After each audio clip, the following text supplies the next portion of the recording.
Well,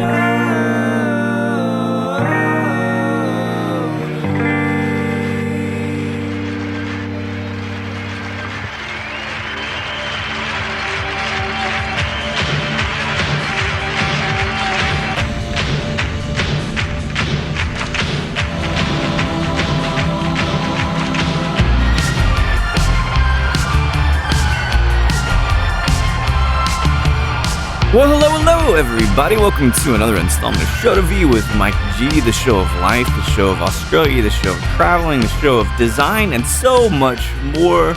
Years in the making, and we talk about it a little bit here. But finally, I'm sitting down with Texas Lustau ambassador Meghan Webb. She's traveled the world and the seven seas. I can't remember the other line to the Eurythmics song. Please forgive me. But we sit down. We've known each other quite a while. We've both been in classes together. I've been following her story. She's kind of moved in different kinds of places. Really fascinating woman. And I'd love the opportunity to get to poke around in there and see how she thinks, because in that respect, I don't think we've ever had a conversation like that. We've talked about mezcal a lot, talked about sherry, of course, but design proclivities, how people organize their thoughts, this is stuff that deeply and profoundly interests me. So finally get to sit down, even though I'm the second podcast she's done ever. But you know what? I'm number one in our hearts. How about that? Does that work? So without further ado, I hope you all enjoyed this great chat with Meghan Webb from Lustau.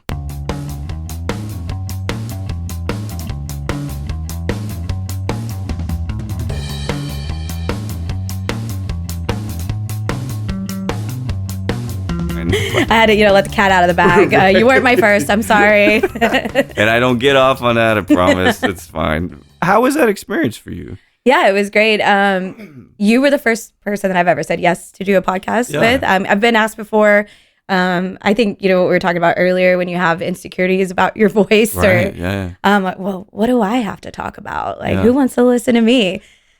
So much humility in this industry, right? So when you reached out, I was like, this is perfect because, again, we have been sharing mezcalas over the years virtually. I used to go to your trainings and tastings. Oh, I forgot about that way too. Before I moved, 6 or 7 years ago. Right. So I've always felt kind of, in a way, comfortable around you and having conversations, especially spirit related with you. About that. Yeah, so in a way, we really go back. Yeah. If you think about it, it's at least 6 years probably or so, right? Yeah. I think maybe one of the first times I met you was at Roosevelt Room. You were at the bar top and I got introduced to you. Yeah, absolutely. And then 6 years just goes, just flies by. And now you're back in Austin. Yep, back in Austin. Which is great.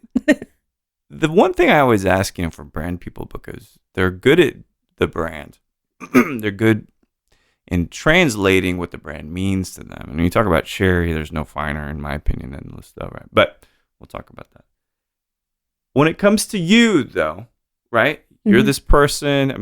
Fort Worth's a great city. You grew up there, went to high school there, university, all that, worked at Thompson's bookstore. I swear to God, I was in that place when you were working. You must have been. Isn't that when crazy? Dave Paradise was there all the time. Yeah, Glenfiddich Dave all the time. Harrison Ford? Did he ever tell you that story? I was there that night. You were there that night? Yeah, we were doing an event downstairs. Oh my gosh. He was DJ, he brought his DJ crew through, and Harrison Ford was doing flight school down the street. Uh-huh. So he would come in for high-end whiskey any chance he could get. Yeah. And I remember specifically hearing my management team on the headsets okay guys, Harrison Ford's in the building. Let's just keep the industry people away from him so he doesn't get bombarded. Gosh, And immediately Glenfiddich Dave was just Dave walked up to him. And Dave walks right up to him and was like, hey, have you ever had Glenfiddich?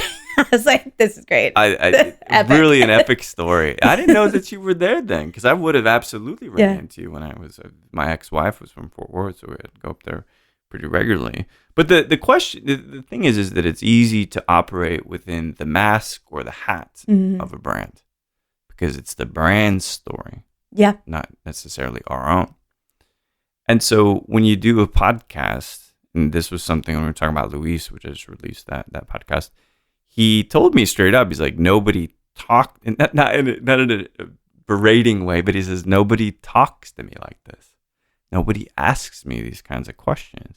So that podcast that you did, how was that experience for you in terms of vulnerability and talking about your life? Did they get into, who is Meghan though? Mm-hmm. Or was it mostly brand stuff? It was a really fluid conversation. Just kind of felt like two people getting to know each other that's great. in a way. So it was very fluid. It, like, touched a little bit on the brand, but ended up really just kind of talking about my experiences. Yeah, that's good. Overseas and like how I've come to be in the role that I'm in now, more so, which I really enjoyed. I know you do a lot of research and we have more history, so I think that the questions here will probably get a little bit more tailored. We'll see what happens. Yeah, I never know. You know, with one of the things that was, upon doing the research today, I found interesting is I felt that you were, and you may identify as this, which is fine, but I always considered you a more creative person, which doesn't mean you can't be scientific. But to me, I'm a little more of that. I'm more creative than I'm scientific, although the two kind of connect. But you basically have a science degree from University of Texas, Arlington, yeah? Yeah, a Bachelor of Science in Architecture. In architecture? Yeah, architecture. You know, which is crazy too. Growing up, I really did want to lean more towards the creative side of it, like interior design. Oh, okay. But you know, at that point, you're like, well, why design the room if I can design the building that houses the room? Interesting. I've never practiced. I've maybe done some drafting drawings for people, but I've never actually worked for a firm. The industry just swept me away as it does. Yeah. But it's kind of funny now because I feel like I'm falling back into that like design world again. Like I really like miss design and I'm finding it to like be grabbing my attention more and more.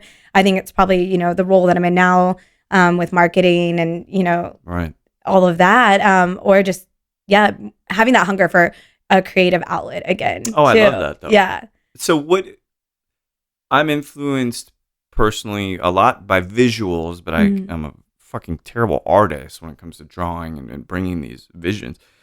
Colors work for me. Balance and music for me is where I really am inspired because I can hear it and kind of translate it. Are you, I'm sure you're artistic, but are you good with a pen? Are you good with a pencil? Especially, I guess, that you might need to be, right, as an architect. I am good at lines and drawing lines. Oh, that's actually pretty good, though, yeah. Yeah. I can visualize a 3D structure in my brain and then translate that. But I mean, of course, I took some courses that helped me achieve that.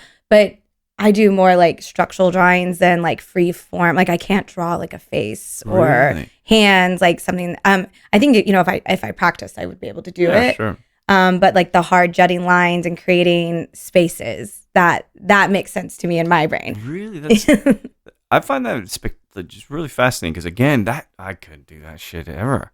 Yeah. I don't know, but I could draw a weird kind of circly thing with post-modern art principles, I suppose, right? But did it ever, wanting to be an architect, going to school for it, you said no necessarily practical experience, but do you find yourself looking at statues and buildings and edifices and appreciating that aesthetic and that inspiring you, especially all the places you've lived, right? You've been to see lots of different kinds of architecture. Absolutely. I definitely see it too in bar design. I always catch myself like walking behind a bar, wanting to know like the design of it, or just even like walking into a space and that first feeling that you feel. Yeah. Am I walking into a 10-foot ceiling that's making me like look out into the room? Or am I walking into a large vaulted ceiling and I'm feeling that, oh, maybe I need to stand up a little taller, make myself bigger, like, and have a look up into the ceiling because it's lifted. So there's got to be something there, correct? Yeah. I find it all the time kind of translating into the industry, also with cocktail design, you know. I found myself, I started in craft cocktails, leaning towards those old recipes, sticking true to the recipe, not altering, to now evolving into, you know, I hate to say like roto vaps and all of that, but clarification and we'll just design of a cocktail, like using light to create reflection in your drink or shadow play. Interesting. Or like disc and color and playing with that. I know that you have played around with like synesthesia. Yeah, a little bit too much. And I like invoking that too in cocktails, which I think can come from design too. I love that. Any top of mind inspirations for you artistically? Anybody that you always can look back at, whether they're an architect or whether they're a painter, and you can always go back and be like, this shit straight up inspires me. Anybody that's really favorable in terms of aesthetic for you? I like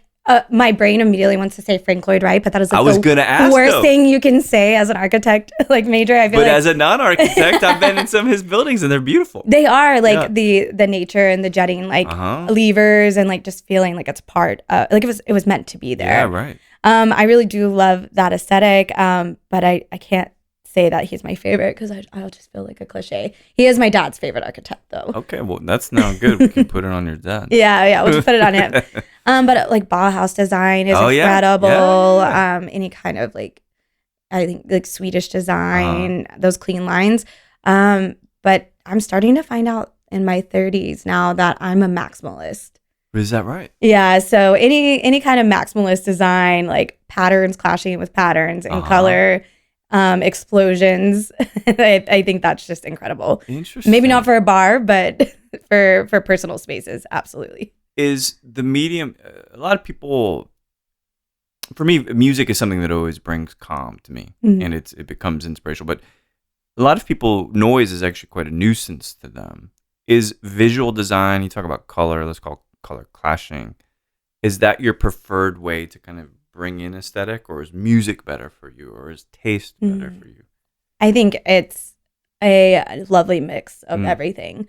I'm a Taurus, so I am a big like homemaker. I love, even though I'm like a nomadic traveler and I love to explore and experience new things by nature, I want my space to feel like the perfect home. So it's lighting, it's music, it's textures, it's hard jetting spaces that are met with soft corners. Yeah.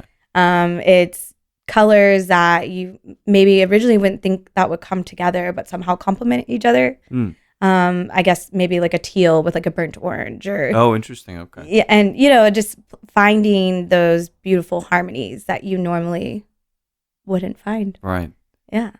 How important is it to you, personal style, in terms of clothing? Is that something that is amidst that same kind of concern and favor in aesthetic? Yeah, absolutely. I find it another length or arm of expression of myself. And just hunting for clothes or textures. And you have is it a vintage thing? Are you looking for new things? You have a place in, well, we don't want anybody to steal your spoils here if there's a spot. I'll tell anybody where I got anything. I'll be like, I got this off Poshmark for $25.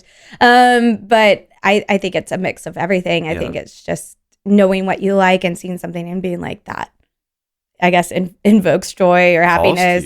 Yeah. And it's like, I need that right now. And I think that color is amazing. The texture is incredible. I've ADHD too. So like 100% things have to feel okay as well. Interesting. Okay. Yeah. I've got more experience with that firsthand now, too, not necessarily through myself, but through my lovely partner, and you just perceive things kind of differently.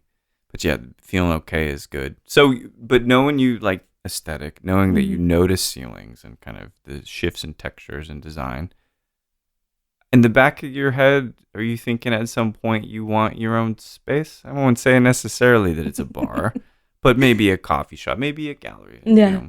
Maybe a floating venue of some sort. No, I mean, for a long time that was the end goal.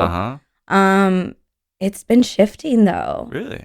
Yeah. Ever since I kind of went overseas and then I've come back, I find myself, I'm like, yes, open up your own space, but then you're tied down there for what, a minimum of 3 to 5 years. Yeah.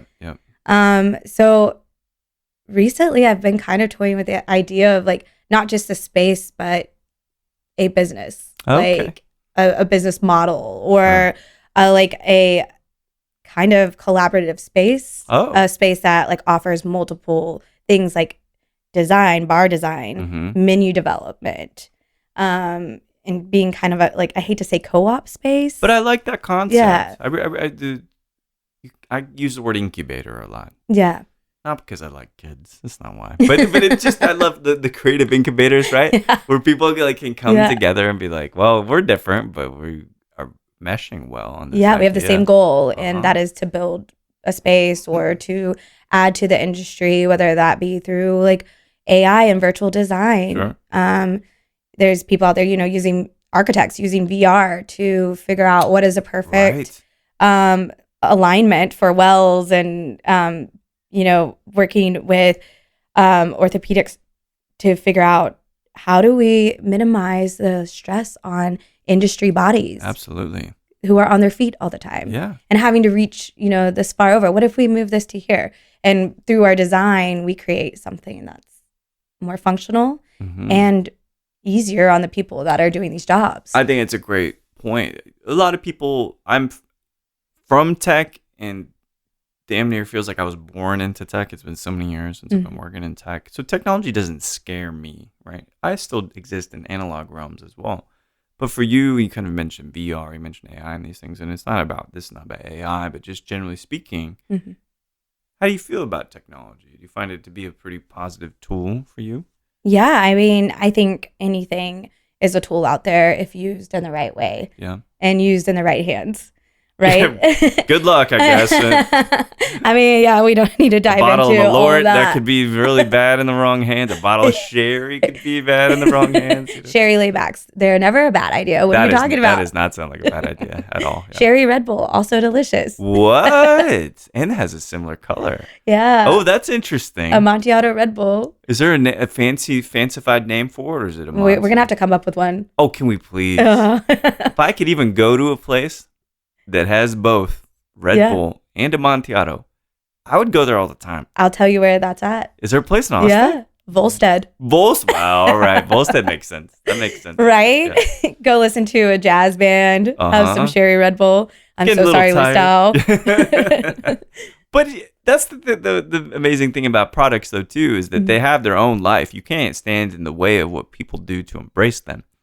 And Sherry, for a long time, just in my assessment, was a beautiful highbrow cocktail ingredient, even though if you look at the Sherry trade, it was of the people kind of thing, and we'll talk about this more. But yeah, that's a great idea. Red Bull and Amontillado. I know. It's a pairing that a lovely bartender in Houston while I was living there showed me, and her name is Shannon. She's amazing. Yeah. I'm sure it's been a thing before, but she was the one who introduced it to me. Let's give Shannon the credit for it. Yeah. It's amazing. Shannon, amazing. She's an amazing bartender out there at Little Danny Speedo's Flying a Kite. Great bar. Great bar. I want to share something embarrassing just real quick. Because now how much I like Sharon, I've been to the Bodega and Jerez, whatever. Jerez. Yeah, I know. I know. I feel like if I overcompensate, Mike, shut the fuck up. Why aren't you? But one of the things that I was a huge fan of Edgar Allan Poe and horror, as you saw the posters in my living room. And so I grew up, when you talk about what I cut my teeth on, literature-wise, there's a lot of Poe. And there's a story he has, I don't know if you've read it, called The Cask of Amontillado. Yep. And so I was confused, right? Because I read this when I was probably 13, 14. And I'm like, who's this Amontillado guy? Who's this Amontillado guy? Yeah, right.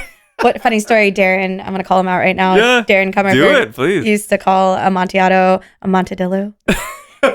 And I really want to pay for a tattoo for him of the Lone Star logo with the armadillo holding a sherry bottle. Oh my God. I want to pay for Darren to get one of those. He can make a shirt. That would just sell like hotcakes, so to speak. Yeah, that's just a funny thing, because I thought, what did Amontillado do to this guy? Why does he want to kill him? Why does he want to break him up into a... Yeah, and a cask is, again, a different thing. I thought it was it's a double entendre, I guess, now, because it does get buried there, but the cask is the barrel too. Anyway, so you get these different understandings of this. Something that I was curious about, and I preface this because I'm not sure how you answer this question. I've done a lot of things for love, and this is not going to turn into a meatloaf joke. I've moved a little bit. I've had long distance relationship, been married a couple of times and things.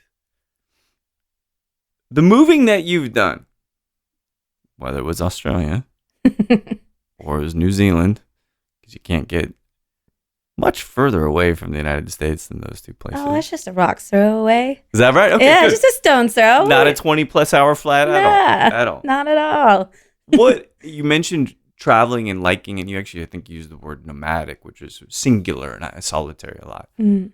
What took you to these far away places?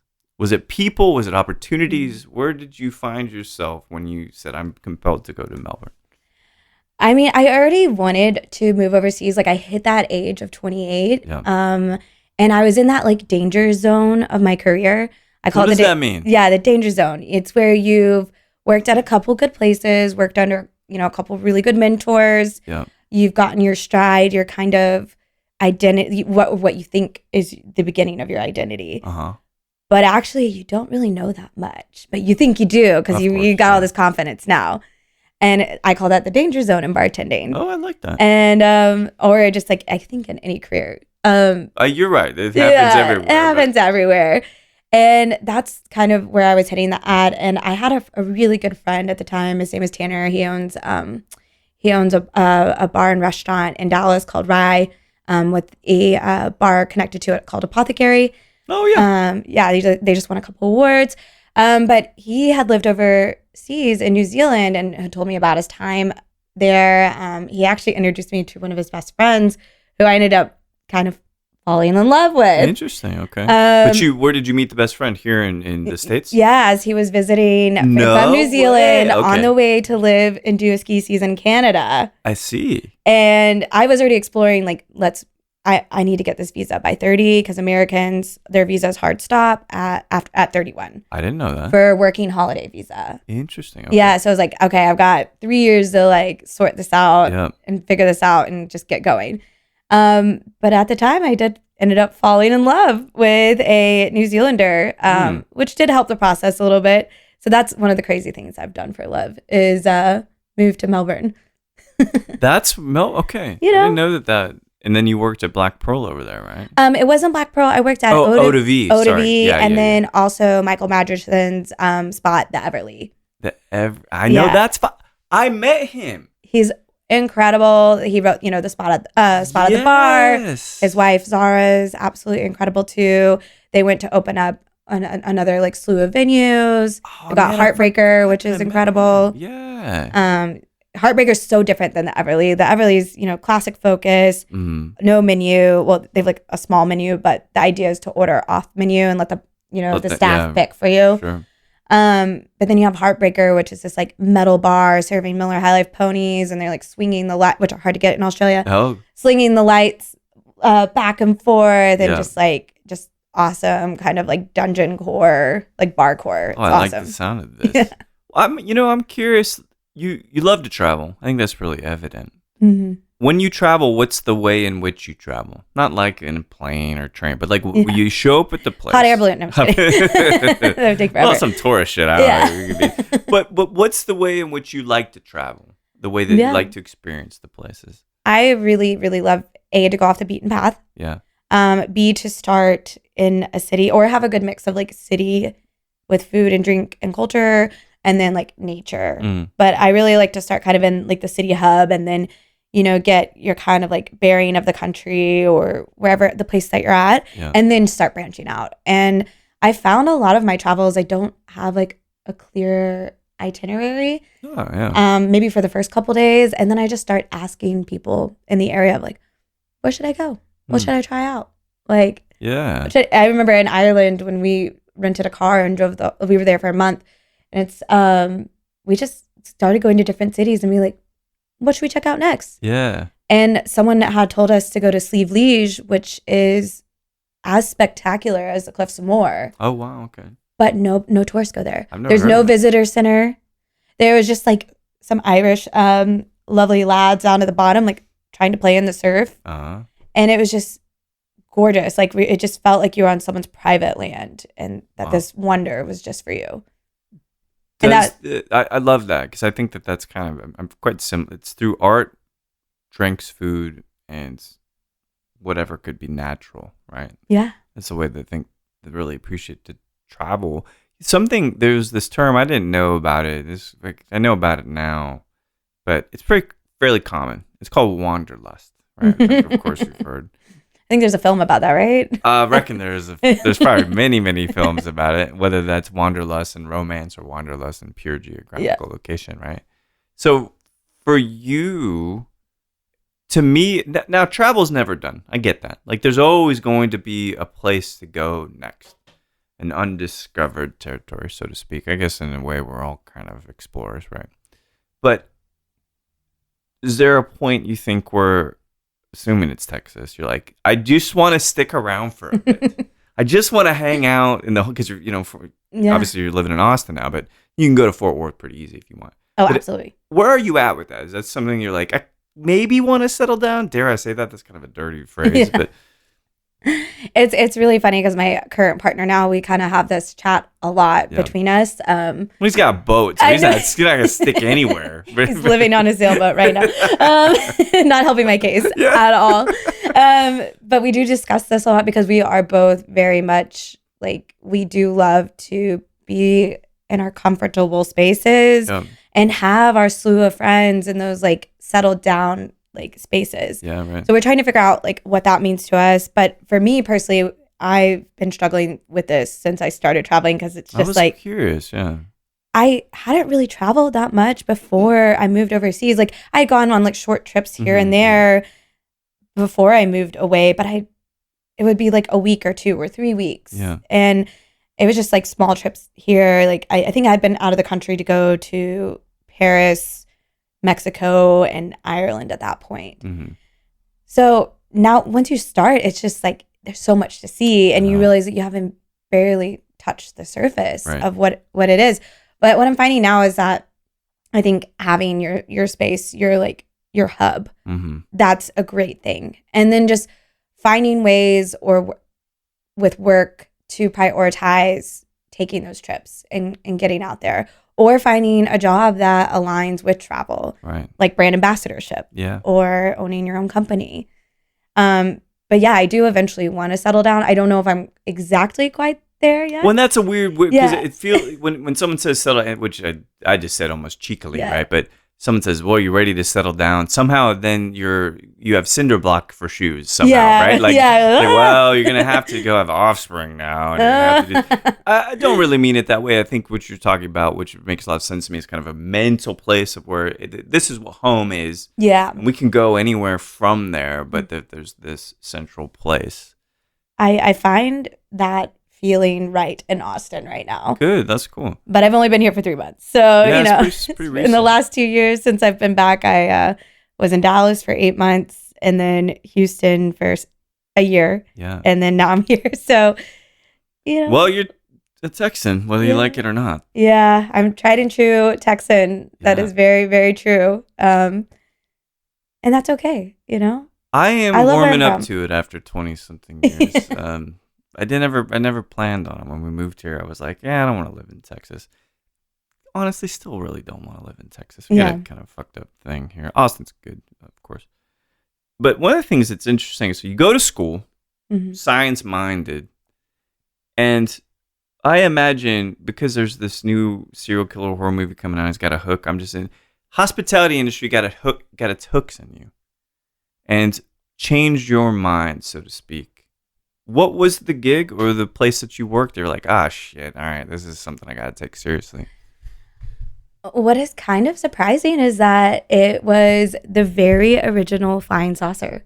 No way. The first flying saucer ever. It's the old building is not there anymore. Or it is there, but it's under the name of Bird Cafe, which is also closed down now. But that was like my first taste of industry. And their beer educational program was wonderful at the time. I'm like 20 years old, right? I think the best beer that in my mind, I thought I was really cool when I went to parties and I had like a 6-pack of Rolling Rock. I remember those days. Yeah. I was like, I'm hipster. I'm indie. Like everyone else. I listen to Wilco, bitches. Yeah. Beck is my favorite. Yeah. Oh yeah, Beck, really? Yeah. Oh, I love that. So I'm like, I'm alternative for drinking Rolling Rock. And I enter this program where it's like they have me tasting Trappist ales and lambics and these crazy like barbarian wheat beers and like then IPAs and it was this great educational program that made me realize like, hey, like being in the industry is like it's a band of misfits. I get to be creative. I get to make people happy, which I really enjoy. I get to create a space for people, which also lines up with architecture, creating space. Yeah. And yeah, that's when it kind of got the hooks in me. And I was making $200 a night as a 20-year-old who had very expensive architecture supplies. Yeah, I bet. Rapidograph pens are not cheap. So from there, you know, I just was like, I'm just going to do this when I can on the weekends. And then it just became deeper and deeper after finding my love and passion for craft beer. I was in like, what's next? Spirits, of course. And quickly moved into the whiskey world, especially having, you know, a lot of stouts finished in bourbon barrels. Right. Which also kind of leads me to where I'm at now. My love for whiskey and sherry cask finish. Full circle. Yeah, I was like, what? Sherry cask finish? What does that mean? What is sherry? What does that taste like? And then it's just the culture around sherry too that is just incredible. I want to live in Spain for the rest of my life. I love napping. And I love Iberico ham. So the list is building. Yeah. You know, Madrid is one of my favorite cities in the world. Barcelona is fine, but Madrid is, I think, where it really gets like cool and it's kind of chill, you know. Was there I couldn't find this piece of information, maybe because it doesn't exist. Were there any other brands that you were working for in this, let's say, the last 10 years? I mean, always unofficial. Oh, you did actually work at the tasting room-ish at Treaty Oak, right? Yeah. I was what they called it, the cocktail lab. I was a cocktail lab manager. Got it. That was a great interview. Like, I don't think they expected for me to show up with what I showed up with. They're like, hey, we just want you to show up with like a couple drinks and show us like what you got. Yeah. And they told me it was like 2 to 3 people that would be tasting them. I'm like, okay, that's cool. I'll just come up with, you know, a couple of drinks. And then my mind started going and I ended up building like a full concept for them. Oh, really? Yeah. I was like, know that. I was like, the cocktail lab needs to be like 90s hip hop focus. Cause like I saw like in Daniel Barnes' office, he had like Biggie, like a portrait of Biggie on his wall. And I was like, okay, he likes integrate it. Yeah. He likes 90s hip hop. So I built a whole menu. It was 8 drinks that were like a play of like Texas meets Tiki. Oh, nice. And based them all on 90s hip hop songs, which was really fun. I did graphics for it too. Really? And then came up with 8 cocktails, showed up at the tasting lab to present, and it ended up being like 10 people. Oh, cool. And they had brought like the distillers, some of the like front of house managers, and it was just like a full presentation. I love that. Yeah. It was one of those on the spot moments that I was like, this is why I'm so glad I over prepare for everything. Were you good in school? Yeah. GPA wise? Yeah. I was pretty good when I was focused. Yeah. Sometimes I would be a little unfocused. I was in a sorority. I saw that. Surprisingly enough, I was a Tri-Delta, and I was, you know, the alternative one, of course. Yes. I was the Rolling Rock one. Yeah, the one with the Rolling Rock. I was a Tri-Delt, and I was on the dance team as well. I saw the dance and astronomy too. Yeah, right. And in the astronomy club. Yeah. So I've always been kind of like someone who's just a jack of all trades. Yeah. And sometimes you master something, sometimes you don't. And that's maybe not even the fun part, mastering stuff. Yeah. I haven't mastered fuck all, honestly. You know? I don't care how long I've been doing anything. I've mastered music. Who does that? No one masters music. I've mastered tasting. Well, there we go. Yeah, you're done, right? Yeah, always be tasting, you know? Of course. Yeah. So, I mean, you're drinking some strange mezcales and stuff to even expand that out. So, you got New Zealand, you got Australia. What was to your liking? You made it back into the States. Now you're back in Austin. You said 3 months. What brought you back to the States from New Zealand? You know, sometimes life throws you some curveballs. Yeah. I did have a death in the family that was sudden. Was it a brother? Oh yeah, it was my brother Mark. He amazing human. Yeah, musician too, right? Am I getting that correct? Yeah, he played with my dad. My other brother Mike, his twin, actually is more of the musician, but Mark could play too. He was an amazing acrobat too, and acrobat? Yeah, like he could just throw flips in all different wow. directions, and was a bull rider at one point. Also, talking about Texan shit. Another jack of all trades, right? But yeah, at that time, that really kind of altered my perception on life and kind of changed me as a person. That was one of the first. How old was he, by the way? I think he was 37. So quite young. Yeah. Just a few years I might be older than you. Yeah. Yeah. He might actually have been like in his, it was like 38 or 39. Got it. Yeah. In between that. But I'm terrible with my siblings' ages. Oh, no. And now I'm like embarrassed that I don't even know this. But yeah, quite young and very unexpected. He definitely had his struggles with depression and, alcohol doesn't always help that. Yeah. So it's something I definitely try to speak on and be open about now that I feel comfortable talking about it. Because I know that a lot of us in this industry have had individuals who have struggled. Yes. And I don't feel like we talk about it enough. We don't.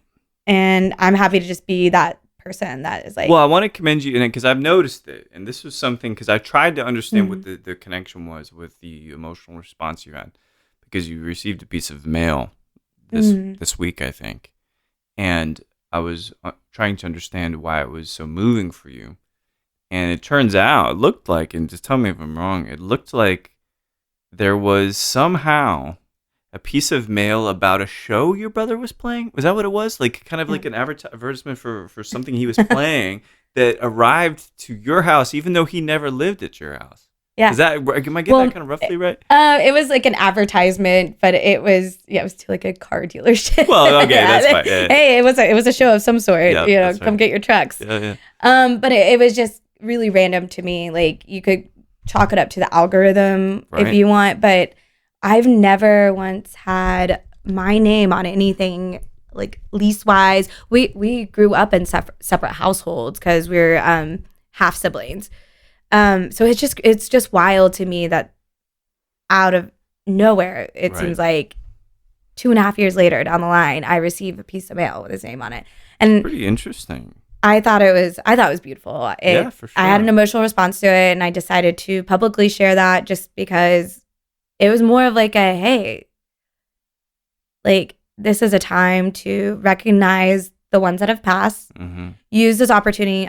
My dad, weirdly enough, too, called me within like 2 minutes of me receiving that. Oh, wow. And he didn't, I looked to see if he checked my socials and he hadn't. He just give me a shout. Yeah. And at that moment, it was like, I got to share like a fun story about Mark from when we were kids. And it was just like, we got to bond over this moment. I love that, I promise you we're not going to go down this too deep. I have some friends, and my dad probably won't listen to this, and if he does, fine. But I have some people that are close to me that are really incredibly uncomfortable with death. And they can't really talk about it for their own reasons and all that. And so for you to be able to celebrate life here and that, because you were clearly vulnerable, which is an amazing thing to do, especially when you talk about this industry where we don't always talk about how we're feeling. We'd always seldom talk about our feelings about loss of people in the industry or loss of agency and all these kinds of things. Because we're supposed to be like the, facilitators of fun in comfort. Right. So like top of your game all the time. Yeah. Or else. No feelings, no emotion. Yeah, exactly. So, but death as a concept, is that something easy for you to talk about and to bring people into and ponder for you? Yeah, I think it's become easier because of this experience. Yeah. If you would have talked to me a couple years back, I would have been a mess about it. And but I've had a lot of time to, feel the feels and go through the process of like what it means to me, especially having someone so close to me. Pass the way that they did. It's also made me realize like talking about addiction is okay.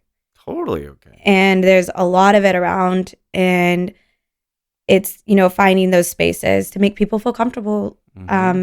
If they're in a bad space, that they can come to you. It's weird how much of the addiction in this industry. Now, I have the privilege, I would call it, to exist in the industry, but on a peripheral of my choosing. Right. Which is different. Hospo adjacent. Hospo adjacent, yeah. And same neighborhood, different house kind of thing. But I see it very clearly. Yeah. Speaking of droopy things, this microphone keeps drooping. But it's something that... Heavy. No, I know. It's just like me. But it's something we don't talk about enough. What do you think is a good practice to kind of start changing that dynamic? I think creating spaces where people feel comfortable again, starting the conversation, or just being open. And if you yourself are open, then you lead by example. And not making like jokes about it. I know it's really easy to do. Or if that works for you too, if you need to make jokes about it, and that's how you process things, and do that. But I think just starting the conversation is the easiest way. It is. And, I had a loved one tell me, and my folks know this, my close friends know this. And I can't say I've had a drinking problem, but that's always interesting depending who you ask, Yeah. But someone very close to me and that I love dearly, she's like, yeah, I'm worried. I'm like, okay, well, that's all you got to say. Because once the people around us are like, I'm worried about it. And there's a mate of mine, too, who does, at least at the time we last talked about it, a shit ton of cocaine. I'm just turned 45. I don't need to be up more than I'm already up. I want to be fully rested and all that. But this is stuff I was like, I wanted to say something. And I'll tell them, in text and stuff. But it is rampant, So to that end, how do you stay mentally healthy and physically healthy when it's probably nickel, man? Like I love those guys and I love Tober and all those people. Full on. It's full throttle. But it's full on. It is full throttle. Like anytime you walk in the building. How do you like build balance and boundaries? Yeah, it's taken me many years to do this. Like I've definitely had my struggles with overindulgence. I've lost, a job for it, when you're younger, and made, silly mistakes of saying yes to too many shots, and then losing that professional accountability. And that's something that really helped shape who I am today. Because you never want that on you, right? So the ways that I found to combat that is, saying yes to water more. Mentally though, I spend as much time outdoors as I can. I love the water. Like I connect so much with water. Like I feel like I'm reborn every time I enter it. So whether that be like paddleboarding, sailing, not everyone has access to sailboats, so I do understand that. But saunas, cold plunging, okay. Yeah, biking, just hobbies. Like you're not defined by your job, right? At least not what Fight Club told me.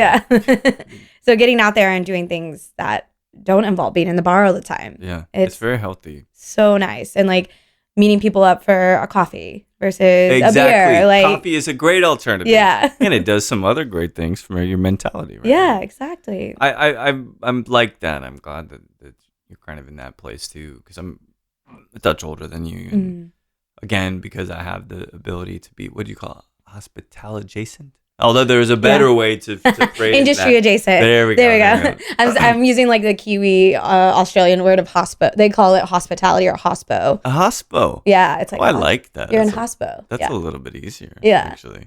But then if you say it here in the States, people are like, "Wait, you work in the medical field?" Right. No, that's right. Yeah. You're in hospice care. They're like, well, kind of sometimes. Well, we all kind of have needs, right? So, I love sherry, and I love all the kinds of sherry, even PX, even cream sherry. I like at certain times. How did you get introduced to now being this? I think the most visible role that you've had for an amazing brand, Lustau. And how did this conversation start for you? I came back to the States, and it's crazy. I actually spent a bit of time in Spain before I even came back. Oh, where were you? I went to Jerez and Connemara, which is like a small mountain town above Malaga. So all southern Spain. and just explored that and had some fun out there for my first time in Spain. And I come back to the States, and I really just put my sights out there of like, I want to move into a brand ambassador role. I'm 33 now. This was 2 years ago.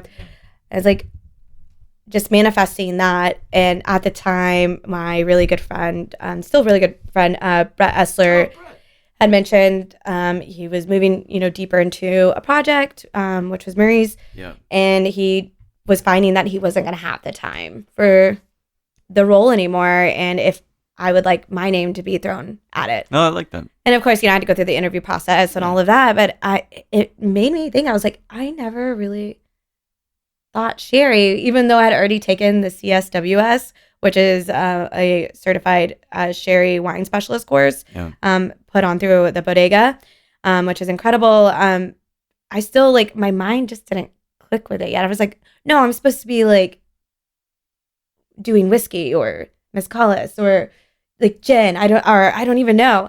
I just like was all over the place with it. And then I just really started thinking about it. And I was like, I just spent the last 2.5 years really deep diving into whiskey beyond American whiskey. Mm-hmm. And every whiskey that I pick is pretty much always finished with sherry, like a sherry cask. Yeah, yeah. And I love sherry. Like I being a cocktail bartender, I've always used sherry like a pinch of salt, like a chef would use a pinch of salt. MSG almost. Yeah, or MSG. Yeah. That stands for make shit good. There we go. If you didn't know. And they're my initials, so it's a little bit of me in every drink. Yeah. Yeah, perfect. A little dropper. I will never unsee that, especially when I'm making martinis. Mike-tinis. Okay. It's all coming together now, my master plan. But it does make sense now, because while I was away in New Zealand during COVID, like there was no bar jobs for a little bit, and I ended up like picking grapes to get by. Oh, cool. And I got to go into like watch punch downs and be involved in that, and like some winemaking. And it's great to see that now I'm working for a fortified wine. Like, I never thought that I would move into this space, but it does make a lot of sense. I love it. All right. So because I understand all the types of sherry. Now, I'm not boasting. I just have tried a bit of all of them, on beaches or for dessert and things. Today, not overall, because I don't like favorites, but today is a little balmy. It's a little warm here in winter. What style of sherry is ideal for you? It's winter and it'll get colder, but it was a little warm today. I mean, just for the fact that it was 85 degrees when I was rolling up here. Yeah, right. Manzanilla, 100%. Oh, nice. Okay. Yeah, but you could do manzanilla with like a nice, like earthy tequila and make like a lovely margarita. I did that actually the other day. I think inspired by, because I saw you last time I saw you at a bar anyway, was at Drinkwell. And it was for Sherry Week, right? Sherry Week. And thank you again for the nice pour of sherry. But I immediately after asked them, I said, can you give, this is so strange, because I said, I think about martini build with an earthy tequila.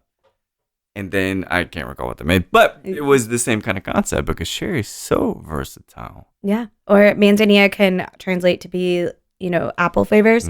So if you wanted to do kind of a cinnamon apple highball, I mean, why not? I love this. Yeah. Or throw it in your martini. Give it a little bit more dryness, a little bit more crisp apple. Sure. Yeah. Throw in a Gilda on top. Make it real Spanish. There you go. The door must be open to you in most places, if not all places, bearing the best sherry in the land. Is there still a big gap between drinking sherry on the regular and getting accounts to understand how delicious it is? Is that a challenge for you still? I think there's still a little bit of a challenge with how to store sherry properly, as well as how to sometimes utilize the lighter expressions. A lot of phenome. I think a lot of people do gravitate towards PX. Yeah. Sure. It's kind of shelf stable. Like it's great. It's fortified or heavily fortified, and it's gonna stay in the bottle for a longer period. And then Amontillado. That's like our top seller. But now we also have a vermouth range, which is really fun too. So that's like another like sub door to open. The only time I really struggle with getting into a spot is if they want that like big brand payout to back their menu, because we're still small. Like even though we are a global brand and we are dominating like the sherry portfolio world, like just having a full accessible portfolio that you can put into cocktails at that price point, we still are small. I went to our bodega in San Lucar where our manzanilla is being stored, and met our winemaker there and was watching them transfer the wine in the Solero system. And I'm looking around, I'm like, these are all the barrels that we have here? Like, yep. This is it, y'all. This is it. I was like, I gotta stop doing manzanilla laybacks. I am a problem. And it's like, so that's where I find like any struggle that we may have is that we are a small family operated business that did pair up with Caballero Brands, who really helped us up our brandy game, but we don't have that massive budget to grow to be on menus, and it does seem like the world in some ways is moving towards that, especially after COVID. Yeah, right. And I understand, like, spend your way to the top. Yeah, that's not how that shit really works long term. It's one of the most respected brands. Like it will always be cool. Yeah, and whether cool is the right word, I don't care. It's alternative, like a case of Rolling Rock. No, I'm just kidding. 100% to bring it full. Absolutely perfect. Nailed it. But it's alternative, but it's always going to be something that's of quality, vibrant. You can choose any one of them that you want. I'm a Palo Cortado guy. Oh, always Palo Cortado. Yeah. I sometimes won't say that when I'm at accounts just because that accessibility to that can be sticky sometimes. Yeah. So I'll be like, oh, Amontillado, favorite. Yeah. We have a lot of that. Which is beautiful. I love it. Yeah. But like secretly, Palo Cortado, I am a nerd for it. It's so good. Especially any Almacenista range. I know that it is from different winemakers, but I really love that we showcased smaller winemakers and comparing them next to like, what kind of Palo Cortado we make, and just seeing like the variance from winemaker to winemaker. Yeah. With what I love about sherry is that in a lot of winemaking, it comes from terroir or the grape, right? Sure, yeah. The terroir happens in the barrel and the aging process. Yeah. That's, to me, insane and so much fun, and a lot like whiskey. It makes perfect sense that you'd get into a barrel game, if you will, with a lot of barrels. I think that's amazing. So I got 2 questions left for you. I don't think about this a lot. I'm working a lot, and I continue, and I really would like to continue working even into what could be considered retirement years. Don't want kids, so that'll keep me youthful as well. If you could like retire anywhere, Spain, you think? Or the sailboat. The sailboat, which has no destination. Yeah. Well, sorry, has a destination, but no single place. Home is where the anchor is. Oh my gosh. Oh, I like that. Yeah. I mean, we've had rails to tails, right? Why not sails to tails? Oh my gosh. Yeah. I mean, live the dream, retire. Just if you end up, going down, at least you went down doing something you love, right? Right. My whole perspective is blown away. Sailboat, come on, sail life. I've been watching his escapades fixing this thing, and I'm like, what a handy guy. Yeah. He's incredibly handy. Anyway. He's definitely, I'm very proud of the work that he's done out there, because it's not easy to live in the middle of rural Florida. No way. In the middle of a boatyard. No. He's done a commendable job of working remotely. Uh-huh. Your best mate that you made 3 boats down is a supporter of politics that you may not agree with. It can become difficult. Yeah. Certainly. Yeah, I love that. All right, well then I normally ask this like second last, but I'm going to ask this as the last question. As 2 Palo Cortado fans, so you're anywhere in the world, it doesn't matter where, and you're drinking a nice semi-chilled. Actually, I want to ask, Palo Cortado best enjoyed room temperature or slightly chilled? What's prescribed? I like to follow the rules of like a white wine. Got it. Yeah, or not, but not quite. Maybe more like a light Pinot. Got it. It's like just slightly. Yeah, just like a pinch chilled, right? Yes. All right, so you're drinking a glass of ever so slightly chilled Palo Cortado, anywhere in the world, and you could have a conversation with anybody, living or deceased, who would you like to sit and have a nice glass and a nice conversation with? Ooh, that's really tough. I know. I should always send this question to everybody, but I've asked it hundreds of times at this point. I just forgot that. Amelia Earhart. Oh, yeah. Interesting. Tell me more about that. I mean, I certainly know about Amelia Earhart. Yeah, first woman to circumnavigate the globe or whatever. Yeah. I mean, that takes some gumption. Yeah. And just like her quotes throughout lifetime, I feel like you would just walk off that conversation like ready to face the world. Yeah. Yeah. All right, now this is a hot take over 100 years later, I think. What do you think happened to the Amelia Earhart where she was lost at sea? What do you think she did? I mean, do we say the Bermuda Triangle? I don't know. No, sure. I've heard that. That's one take. I don't know. I guess we'd have to continue research on this. There's still no real answers. I know. Maybe use some of that technology that we send some billionaires down there in a submarine to figure it out. Yeah. And it's like, well, they came back. They didn't find anything because they died. Well, all right. We'll send some more, I guess. Yeah, send some more. We got a lot, right? That we can spare. Not a lot, but more than probably we need, social commentary aside. I think there was something recently within the past 2 to 3 years where they found some crabs that had feasted upon her, apparently. Yeah, no, I had to go dark because, again, the horror movie posters. But yeah, there's all kinds of things. I think that's fascinating. I'm going to have to research this. Will you please and let me know? I'll come back with a theory. Yes. Someone come back with a theory, please. Yeah. So how did they just find DNA and they're I think it was something to that effect. Oh my gosh. Isn't that crazy? Crabs are wild. And then we eat them. I know, I don't. Does that mean we all have a piece of Amelia Earhart in us now? Inspirationally, yes, absolutely we do. We all inspired to be the first to circumnavigate the globe, I think. Or was it transatlantic flight? I can't remember which one. I feel like it was transatlantic. Either way. I want to think bigger for her, you know? Yeah, me too. Yeah. Me too.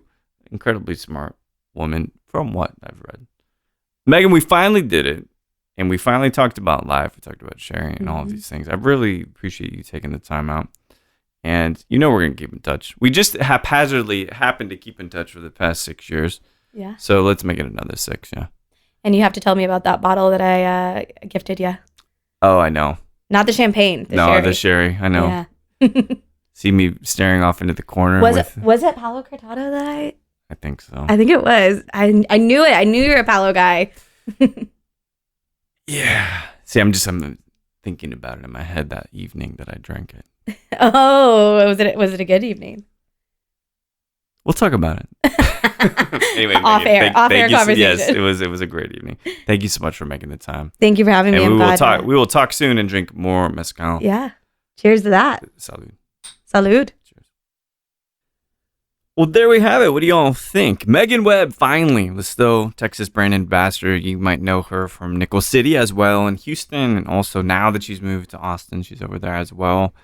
Really a ton of experience. And it's so interesting to me that she's had really a decorated career in this industry, you could say, across the globe. And yet there's such little media written about her. I don't know if, Meghan, that's what you intended or not, but I'm so happy that we get to do this because finally, like, all of your achievements, all the places that you've been, people that you met, the people that you've impacted, we can kind of finally bring it to the table and celebrate you, cheers you, so to speak. I think the only thing is, and it's a question, because you mentioned this with the other podcast you're in, I'm not sure if you listen to this because to paraphrase, you don't like the sound of your own voice. Now, I get that, but it's a great voice. I think many people, including yourself, will enjoy listening back to this. So thank you so much for joining me. And thanks everybody for listening to Show to V with Mike G.